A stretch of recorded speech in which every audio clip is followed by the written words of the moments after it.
It's my great pleasure to welcome to our 2022 Online Trend Summit TFP's Head of Insight, Shokofeh Hejazi, to talk about how we see the overarching themes within culinary and gastronomy landscape.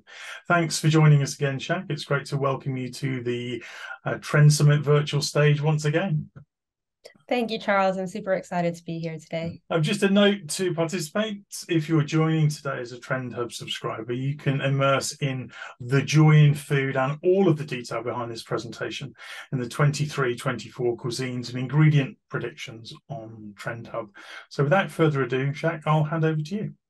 Thanks very much for that intro, Charles. As I said, I'm super excited to be here today to chat to everyone about all things cuisines.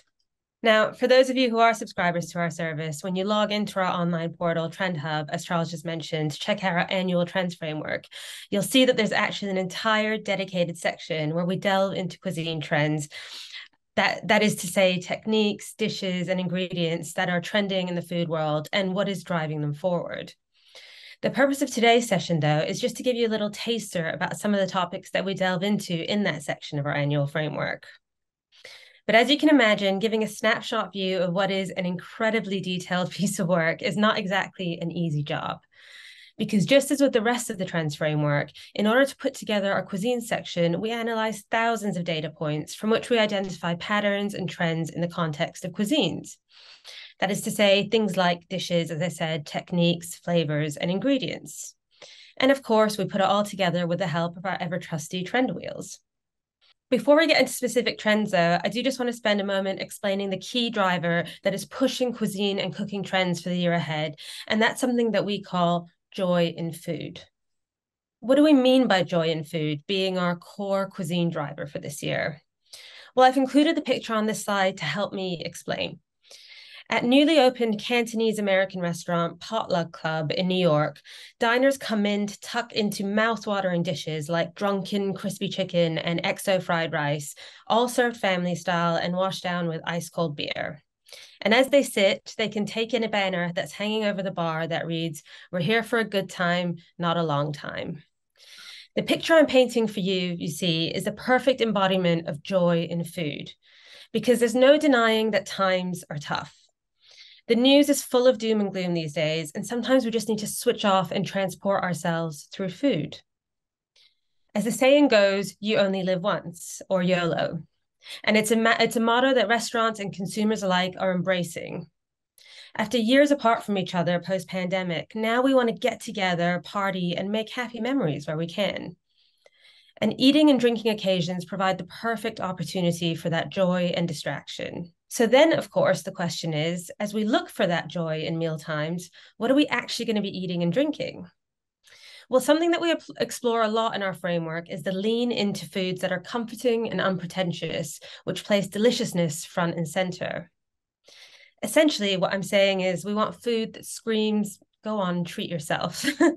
And we're drawing influence from all over the world for this, which is what we're going to look at here today. Today, we're going to look at some of the key cuisines and cuisine mashups that we predict will bring that joy in food to consumers in the months and years to come. As you can see, we're going to cover a fair few cuisines and mashups.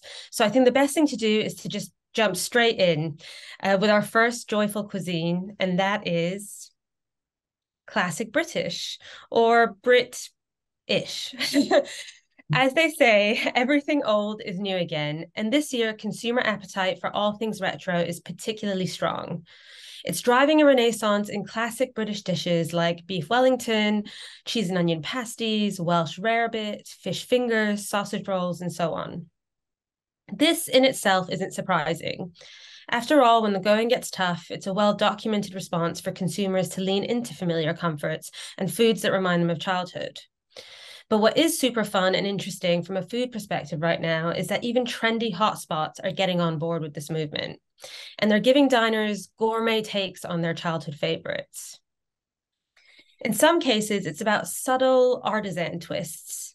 Take the bangers and mash on the top left from Cafe Deco in London, where they swap out the classic mash for a creamy polenta and drown the dish in a tomato and fennel-based sauce rather than brown gravy. Or the sandwich next to that from Popham's, which is a cheeky take on the classic cheese and pickle with Lincolnshire poacher and homemade pickle inside fresh artisanal sourdough. And importantly, served with a bowl of ready salted crisps alongside for smushing inside the sandwich. Okay. But even more exciting are the fine dining plays on British classics, which are coming through more and more. Indeed, St. John, already a fine dining British cuisine mecca in the UK, recently opened a new outpost in London's Marylebone, where they're serving up their cult status Welsh rarebit, but this time deep fried, because why not? And if you thought the lean into classics like this was limited to British restaurants, guess again, because across the pond, they're also taking a cue from the classic cuisines, often with a little tongue in cheek. Like recently opened Dear Jane's in LA, where patrons can kick their meal off with caviar served atop everyone's favorite school dinner favorite, fish fingers. That being said, of course, American food culture also has lots of inviting retro favorites of its own, which handily enough is actually the next cuisine that I wanted to pull up. American, or rather retro Americana. Because just as British classics are trending, so too are retro American flavors, formats, and dishes. And actually, American classics are arguably having a bigger impact on the global food scene because people all around the world have a strong sense of borrowed nostalgia with the States. We may be from all different places and backgrounds, but one thing that unifies so many of us is that we've all grown up watching American telly and film and watching our favorite characters go to diners and eat things like patty melts, biscuits and gravy, mac and cheese, fried chicken, and waffles. Which is why retro American classics evoke such a strong sense of warmth and nostalgia, even if we never actually grew up around them firsthand. Take the example on the top left, for instance. This retro-inspired combo plate of fried chicken, whipped potato, and mushrooms is from Augie's on Main, a new retro comfort-led concept from Josiah Citron, who some of you will recognize as the chef who helms Melisse, which is a long-standing fine dining institution. I also love the dish next to that from Musang in Seattle, which is a hamburger steak with mushroom gravy, a fun, comforting take on Salisbury steak, a retro American midweek staple of ground beef patties and brown sauce. And I've pulled out the example on the bottom right because one nostalgic American staple that cooks cannot seem to get enough of at the moment is good old peanut butter and jelly. It's cropping up in everything from ice cream to burgers, but also gourmet twists like this one, where the classic PB&J sandwich is made over with tahini, a spicy pepper jelly, Thai basil, and jalapenos. And to wash it all down, again, it's all about retro nostalgia. So we're seeing drinks like Long Island iced tea, pina coladas, and even good old appletinis trending worldwide. And before we move on from the topic of all things retro, British and American, I did just want to pull out one more trend we're seeing, which is nostalgic sweet. Now, nowhere is the appetite or the seemingly unending appetite for all things nostalgic more prevalent than in the craving-inducing world of sweets and puddings. Consumers cannot get enough of desserts that remind them of childhood, and British and American classics rule the roost here. Think bread and butter pudding, sticky toffee, chocolate mousse, jelly and custard-filled donuts, what they call yellow cake with extra buttercream, and banana splits. Indeed, speaking of ice cream, it proves to be the perfect nostalgic canvas for all sorts of creativity, as exemplified by the boozy ice cream float on the bottom left here, and the State Fair-inspired sundae on the top, which comes complete with sweet kettle corn and a homemade funnel cake. Yum. Mm-hmm. And another thing to note here is that that same sense of borrowed nostalgia that we just talked about is also driving a resurgence in retro foods from the 60s, 70s, and 80s generally. This is because consumers find comfort in dishes that make them think of simpler times and happy eras, even if they weren't actually around to experience them the first time around. That means old school classics like banoffee pie, baked Alaska, and cornflake tarts are getting their time to shine in even the trendiest hotspots. Now, from there, to avoid the risk of going down a retro hole, which is very easily done, let's move on to the next set of cuisine trends that are influencing the food world. And though it's a bit of a departure, we're staying on the subject of classical cooking, because two of the hottest cuisines in the world right now are none other than French and Italian. Now, as we all know, French and Italian food are long-standing comfort food staples, cuisines that people turn to for fail-safe deliciousness. And that's one of the main reasons why French and Italian cooking are enjoying such a renaissance at the moment. Because as purse strings tighten, diners want a guarantee of deliciousness when they splurge on a meal out. And we aren't talking formal 10-course gastronomic affairs. Diners these days are increasingly won over by fuss-free concepts where the food is flavor-forward and familiar and served up in a lively, comforting atmosphere. It's driving a surge in rustic Italian trattorias serving can't-go-wrong classics like veal Milanese, homemade ragu with pasta, fresh-baked focaccia with mortadella, or a simple fritto misto. It's all about food and restaurants that make you feel comfortable but transported, as if you're sitting at a neighborhood hangout in the back streets of Rome. Not to be outdone, also trending are wine bars and restaurants drawing inspiration not from French fine dining, but from bustling Parisian bistros serving classics like steak frite, salade niçoise, beef bourguignon, a simply roasted chicken with a zingy green salad alongside, like the gorgeous example on the bottom right here. But in fact, if there's one aspect of classical French cooking that is really rocking the food world more than any other at the moment, it is French pastry. That's right, fans of classical cooking can rejoice because French patisserie and viennoiserie are firmly in fashion. And it's no wonder. As well as being indulgent and delicious, proper French pastries are a labor of love and skill and near impossible for home cooks to replicate. For many, indulgent pastries are an affordable luxury that they can't make at home when purse strings don't allow for full blowout meals. So the classic and impressive pastry big hitters are really coming out to play. Things like escargot, eclairs, millefeuille, and tarte au citron. But don't count out the ones that look the simplest but require real mastery to perfect, like a plain but super laminated croissant or pain au chocolat. Just take the example on the top left from Combi in LA. Now, their croissants and pain au chocolat have already garnered cult status for their perfect lamination, texture, and buttery crisp exterior. But rather than rest on their laurels, they continue in the pursuit of the perfect croissant by adding pre-fermented Polish dough into the process and working with heritage whole wheat. There's also more creative use of excess and leftover dough too, and lots of inventive plays on layering and shapes as everyone looks to replicate the success of the cronut, that cult status croissant donut hybrid of years gone by that continues to make waves today. Indeed, vying for that title at the moment is the Supreme on the bottom right from New York bakery Lafayette's, which is a cream-filled croissant round that purportedly takes 3 days to produce and proved so popular from its launch that they had to limit customers to 2 per visit. Essentially, customers just can't get enough of buttery, crisp pastry perfection. And one of the things they love most about croissants and all their pastry counterparts is how versatile they are. Indeed, pastries are the perfect vehicle for all manner of flavor and ingredient twists, which is something I wanted to draw out in its own right. In our next cuisine trend, which is global bakes. Now, cooks from around the world are constantly exchanging and experimenting with flavors and techniques. So it's no surprise that with artisan bakes and pastries in general trending, so too are global twists on the classic favorites.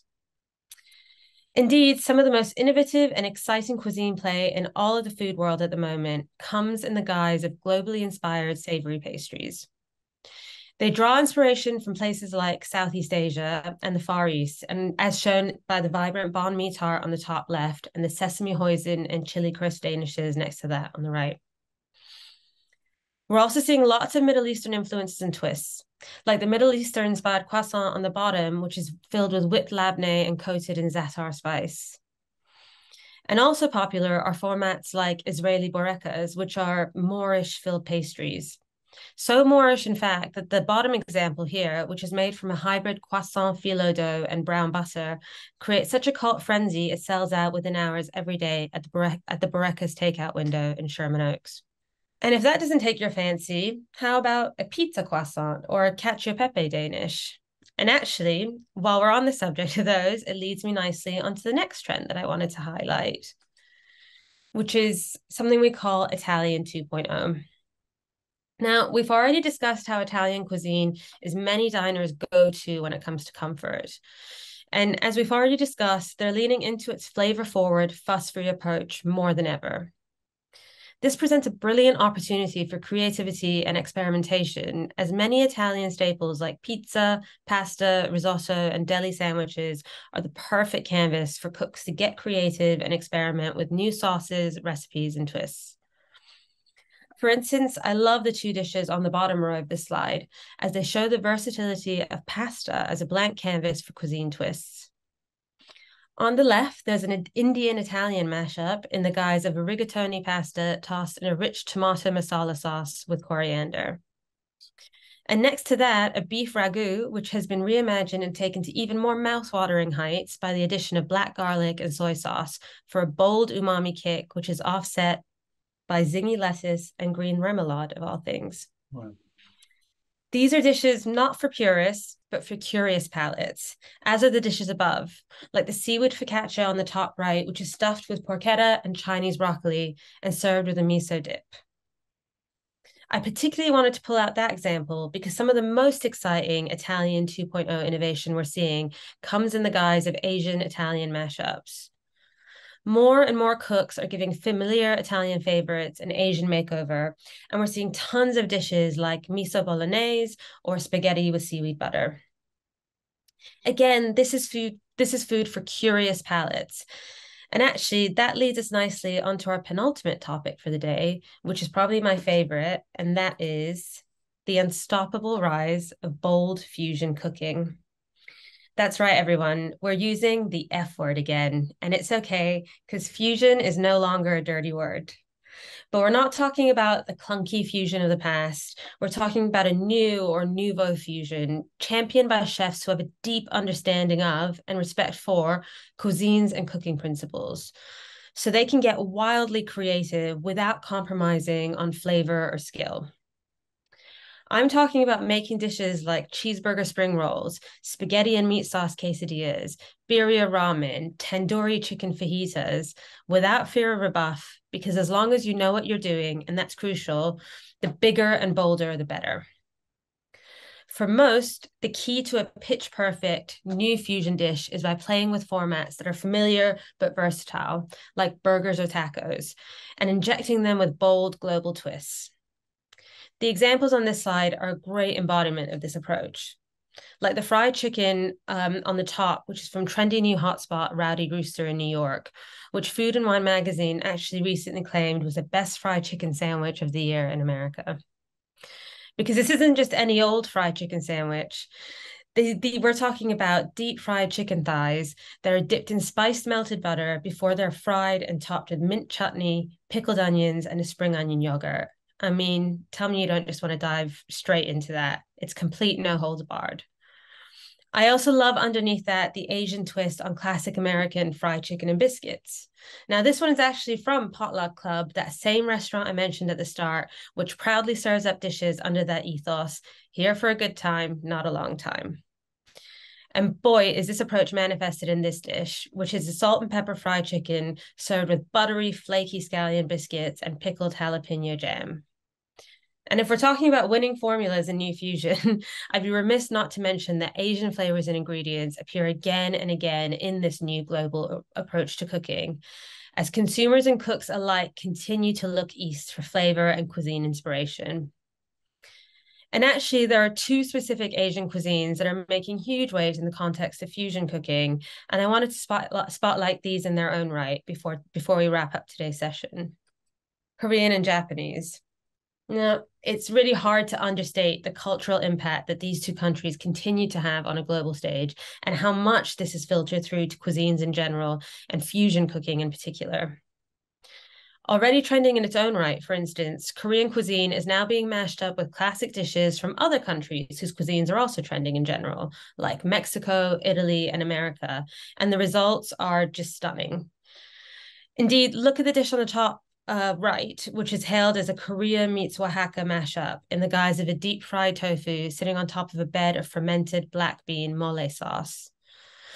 Or next to that, a spicy Korean chicken sub that's loaded with sesame mayo, shredded cabbage, and mozzarella, and tell me that you aren't just dying to get one for yourself. Not to be outdone, Japanese twists and mashups are also abounding.